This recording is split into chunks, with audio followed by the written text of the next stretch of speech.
Yo, so guys, welcome back to another video. This is another Geography King reaction, and this one is the 8 worst places in the US. Again, maybe controversial, but I usually do like the positive type sort of side of things when it comes to reacting to the US or other countries. And I do some more historical things that may sort of talk about the worst things, but this may be one that sort of shows me, and it's not going to be to do with the actual US as a whole, but certain places that may not just be very nice. I did a video recently, like the 10 creepiest US towns, and some of them were actually fucked up, like messed up. I think actually all of them, apart from the Alaskan one, where they all lived in the same house, that was just a bit weird. But like they were actually messed up. So I'm wondering maybe some of those places will sort of feature in this video, or just things like that. I don't really know. Maybe it's just sort of maybe the worst landmarks. I don't really know, to be honest, but it actually says, discussing the 8 worst places in the US, I examine the worst urban slums, the worst rural areas, and also take a look at some of the places that are truly strange in a bad way. So it may feature some of them. Let's get into this one. Let's check this out. Again, shout out to Geography King. Links in the description to his video, as well as my second channel on YouTube, my Instagram, my Twitter, all there. I've also made a Patreon for those interested. Links are there for the Patreon. I upload YouTube videos early that I post on here. I upload them on there earlier, and I post a few Patreon only videos, and also there's the ability to suggest reactions if you have a certain tier. So yeah, the links are there for those interested, but let's get into this one. Let's see what this is about, and yeah man, let's just see some of the most messed up places. I really enjoy this channel, man, I really do. Howdy, it's Kyle talking about the 8 worst places in the US. And right off the bat, I want to say this isn't intended to be a funny video. I'm not here to make fun of these places or the people that live there, but just give a general overview of some of these really bad places in the country. A lot of us, including myself, live a pretty cushy life where we don't experience these places or this lifestyle firsthand. And for millions of Americans, this is what they experience every single day. These are the places. I'm just gonna have one guess. Isn't there's like a place in California or the place in LA where there's just so many homeless people? I swear I saw it in like a video, like when I was just scrolling through like Twitter or like Facebook, and it's just like a street of homeless people who just live there, or there was. Maybe back when this video was made, which was in 2019, so maybe some of this has changed, so maybe that's changed. But yeah, I swear it's in like LA, and it's known for its, a lot of us are just completely oblivious to the other America. So in this video, I want to count down the 8 worst places in the entire country. All of these aren't going to be a big shock to you. A lot of Americans know that some of these places I'm going to mention are just truly awful places, but other ones might be a bit of a surprise to you. So I'm going to go ahead and get started. I'm going to first start talking about the worst urban ghettos. Not all urban ghettos are created equal, and I'm going to talk about the 3 worst ones. The largest one, the most dangerous one, and the poorest one, and they aren't all the same. So I'm going to start with the largest one, which is Detroit. Detroit has the single largest Detroit as a whole. See, I knew Detroit was a struggling city, but as a whole, he's just said Detroit. Of just continuous urban blight in the entire country. And so much of the city is empty, derelict, and just truly ghetto. And a lot of it, you can't even really call it ghetto because it's just empty. It's almost like an urban ghost town. Is that my dog moaning? Back for my dog, but it's going to keep going off today, I swear. I can't wait to move, bro.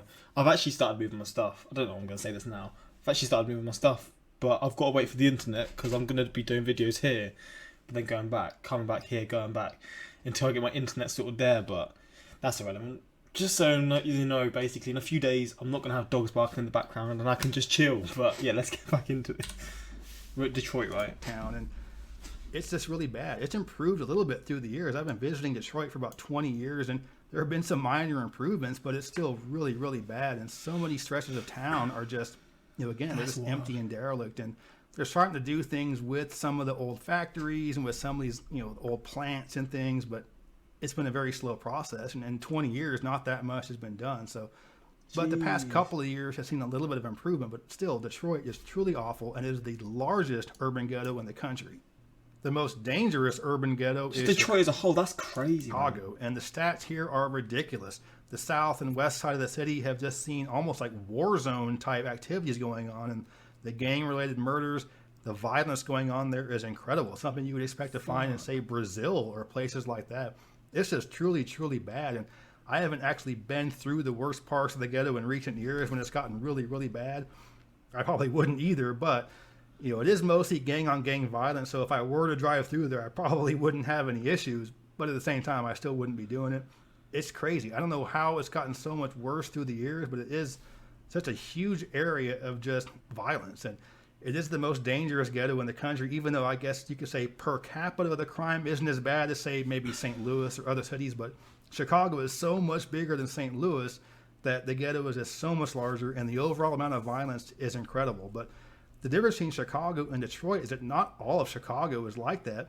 A lot of Chicago is very nice, very wealthy, and some really cool neighborhoods there. Most of Detroit's pretty ghetto. There isn't much to Detroit that isn't nasty.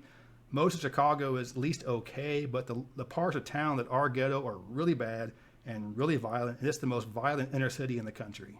But neither Detroit nor Chicago are the poorest ghetto in the country. That goes to New Orleans, and New Orleans is ghetto. It's more like a third world area. It's just really bad. It's just so much more poverty. Maybe it's to do with like how there's always like storms there and like hurricanes, because it's on like the area where it's just hit constantly and just all this kind of stuff, tornadoes, etc. But like still, I was not expecting that at all. And then the larger ones up north. But the only saving grace for New Orleans' ghetto is that it isn't huge. It doesn't go on for miles and miles and miles, but pound per pound, it is the worst. It really does feel like you're in a third world country. It's just so bad and so poor. And it's not just because of Hurricane Katrina. It was like that before. And there was talking, sort of joking, sort of serious, that Hurricane Katrina might be in the long term good for New Orleans as it cleaned out some of these horrible below sea level areas, the Ninth Ward specifically, and there's been some new building there, some green kind of construction and things going on, but the overall ghetto scene in New Orleans is still very, very bad, and it's a lot poorer than Chicago or Detroit. But again, the overall ghetto size isn't anywhere near as big.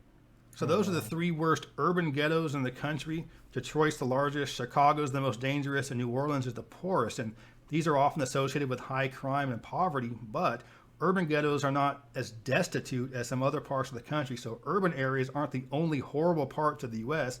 Some of the rural parts of the country are where you have the most third world, the most poverty, and just the most destitution. So now I'm going to talk about the three worst rural parts of the country. The first of these rural areas I'm going to talk about is eastern Kentucky / southwestern West Virginia. And this is just a huge area of almost continuous poverty. Whereas an urban ghetto might constitute a few neighborhoods over several miles in a city, this part of Appalachia is several counties that goes across state lines, and it's just a huge area where you can drive for over an hour and never really leave an area of poverty. There's a very tiny middle class and almost no upper class. A lot of people in this region don't have running water or electricity, which sounds crazy for a rich country like the U.S. What? Wait, what? Okay, I was not expecting that kind of level at all. Again, like he's saying, in a country like the US, that's crazy, man. But it's true. You can live in the worst ghetto of Detroit or Chicago, but you probably have electricity or running water.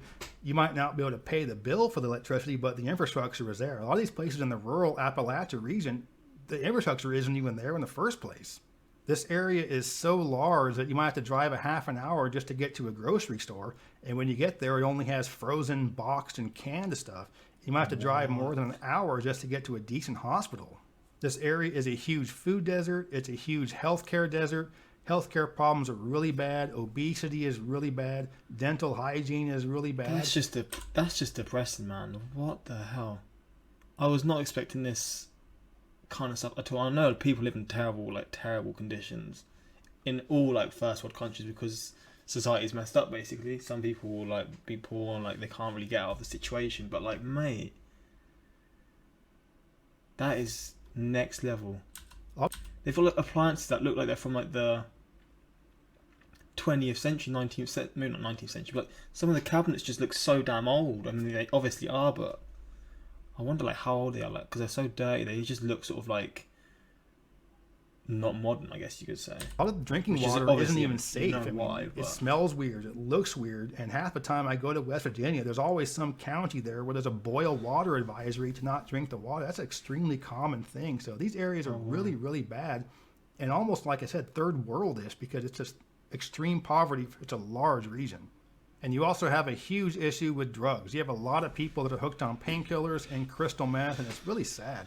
I've walked around That is some of just these small depressing. towns in southwestern West Virginia, like a town called Logan, and you just see so many people whose eyes are glazed and they're kind of shuffling their feet and they look like zombies.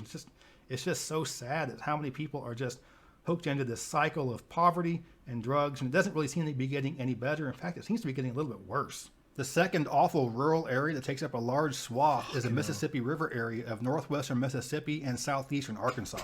This is just, again, just true poverty through a large area, and it's also kind of third worldish. You have a lot of areas where there's no electricity or running water. Bro. And, you see people living in these conditions. You can't believe this is the U.S., but it is. And this area has been poor was not forever, expecting going back to the days of slavery and sharecropping, and just this area hasn't really ever improved.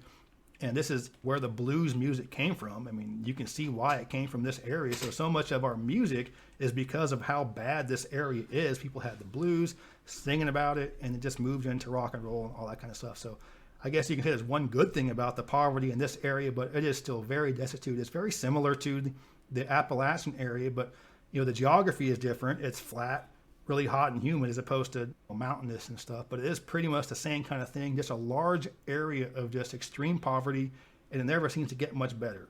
There's very little economic opportunity in this region. It's not like there's any companies moving to northwestern Mississippi or southeastern Arkansas, so what the future holds for this area, I don't know. It's kind of like Appalachia. They can't just keep holding on the coal. It's going away. So what are these areas doing to improve themselves? I don't know, but for right now, it's really bad, and kind of like the Appalachia area, it's not really getting any better. And the last of the three rural areas I'm going to mention is by far the worst one, and this is the Pine Ridge Reservation of the Lakota Sioux in southwestern South Dakota.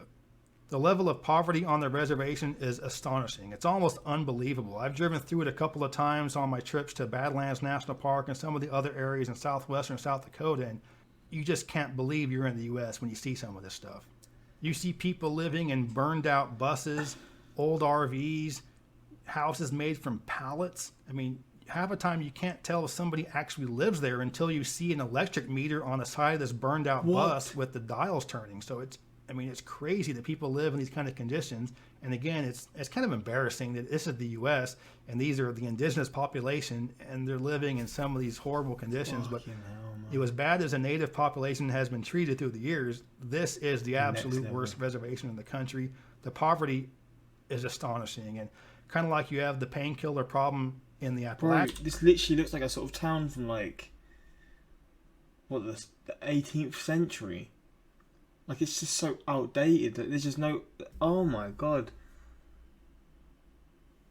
That is ridiculous. Is this... See, this sort of reminds me of where you sort of leave your horses to go and the tavern and stuff. Obviously, this is even blocked up as well, but what? How is this even allowed to happen? That's a reason you have an alcoholism problem on the reservation. And of course, people make the jokes about the drunk Indian kind of stuff, but it really is sad. I mean, you see people just staggering around, people just passed out in front of a building. And you drive through some of these towns and it's like, is this a movie set? Is this really what this place is like? And it isn't all entirely like that, but most of it is. And the better parts of the reservation would still be extremely poor for most of the country. And the last two that I'm going to mention are on this list because of how strange they are. I don't mean strange in a good way, like Santa Cruz, California, Burlington, Vermont, or Key West, Florida. I mean strange in a bad way. The first are the twins. How can it be strange in a good way? I'm kind of thinking, what must be in those towns or whatever, those places, to be strange in a good way?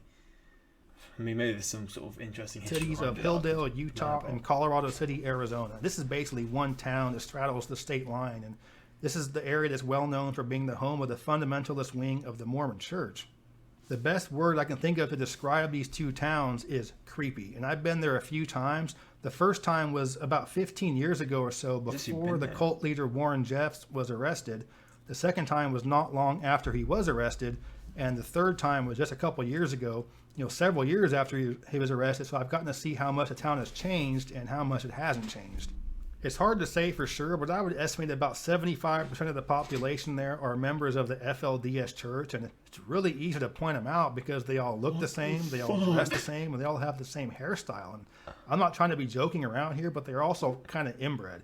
There's such a small number of people that are part of this church, and they're only getting with each other.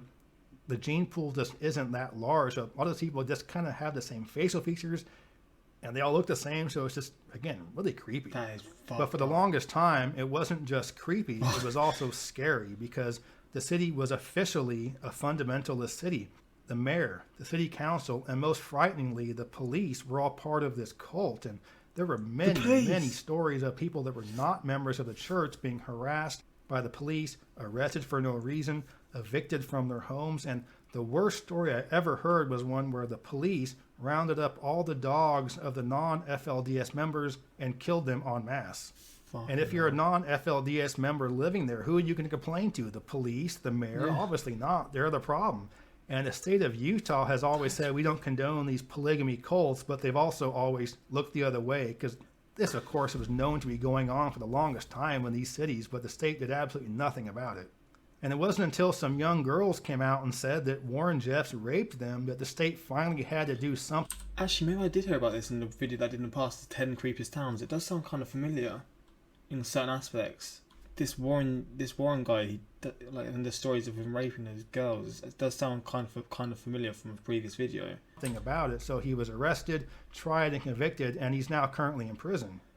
But things didn't stop. He was still running the cult, still running the town from prison.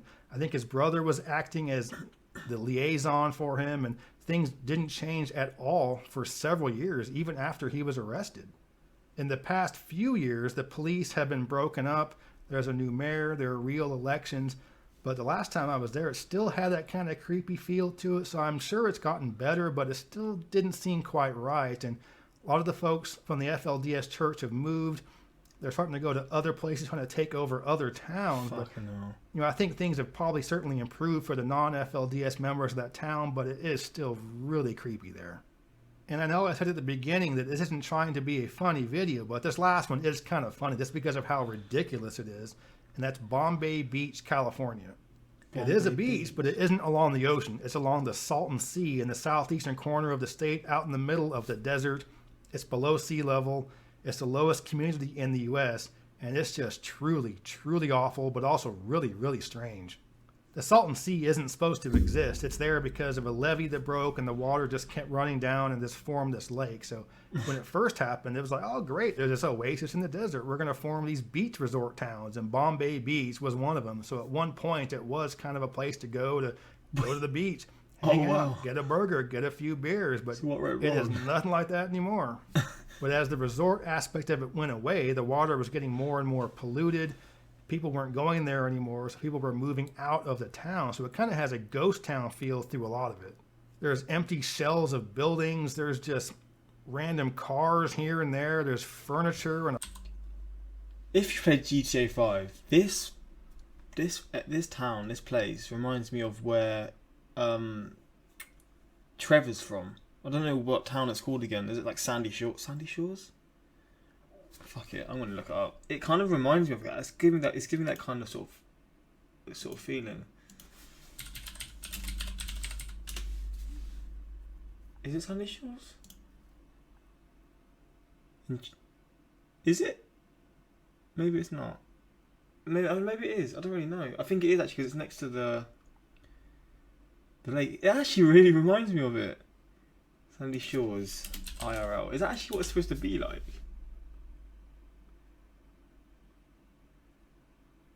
I don't know if it's like they're actually trying to sort of replicate it off another city. Oh, it is just there. Maybe it's not Sandy Shores that I'm thinking of then. The one that Trevor's from, the city that he's from, it kind of reminds me of appliances all over the place. There were pianos, just stuff that when people left, they didn't take with them. A lot of the folks that remained took some of those old buildings, just kind of made like weird artistic stuff out of it, like turned old beams into like shapes and things, and it's just so weird. And there's like a little stage out there where they'll do live plays, and there's like a drive-in where a bunch of old cars are facing a movie screen. It is just an incredibly weird place. So if you're driving through this part of the country, check this place out because it is so absurd. There's nowhere else like it in the country. And it's almost like the people that live there revel in the absurdity. They love it. This isn't the same as these poverty-stricken areas in these other parts of the country. I mean, these are not rich people, but they want to be there. These are just really weird people on the fringe of society.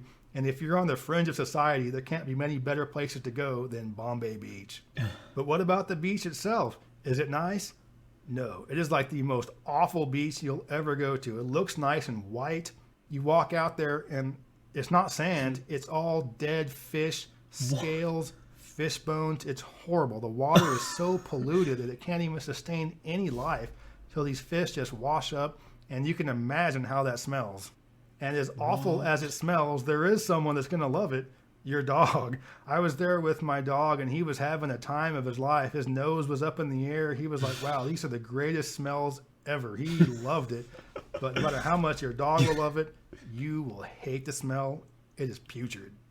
So those are the 8 worst places in the country. This isn't really even an opinion. You can live in these places and be like, oh no, this place sucks. But you know, I could say like, I hate Orlando because I do, but a lot of people love Orlando. And I could say I hate Los Angeles. And I do, but a lot of people love it. These 8 places, no, these places really suck. And there's really not much you can say to defend these places. They are just truly monumentally awful. One of the questions I asked myself as I was putting this video together is, if I absolutely had to live in one of these 8 places, where would I live? And that's a good question to ask yourself. I'm probably going to choose Chicago, right? I mean, unless you're saying you have to live in the actual where it is. Because you could just say Chicago but live in one of the nicer areas. I don't know, actually. I mean, I don't know, because it's the most dangerous. I'd have to live in one of the cities, though, because it's the more first world, like, kind of countries, even though it's still poverty. Like you said, you still have running water and all this kind of stuff. And I would love to know in the comment section what you think. Where would you live if you had to live in one of these?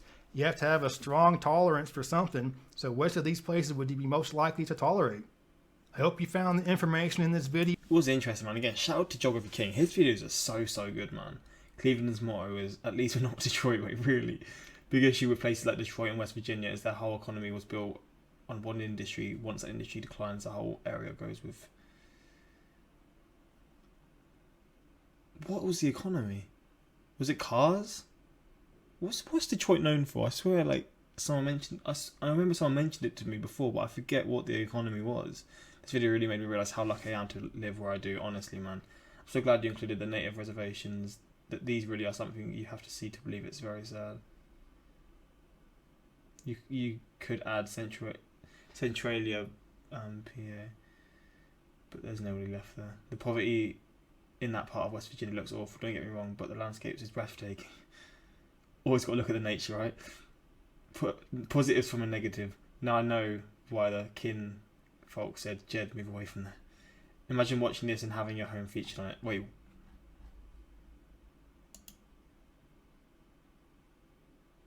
Wait, really flipping out. If that's true, that's wild.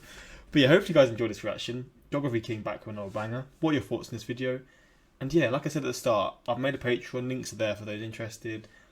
And yeah, hopefully you guys enjoy. Until next time, like, subscribe. Peace.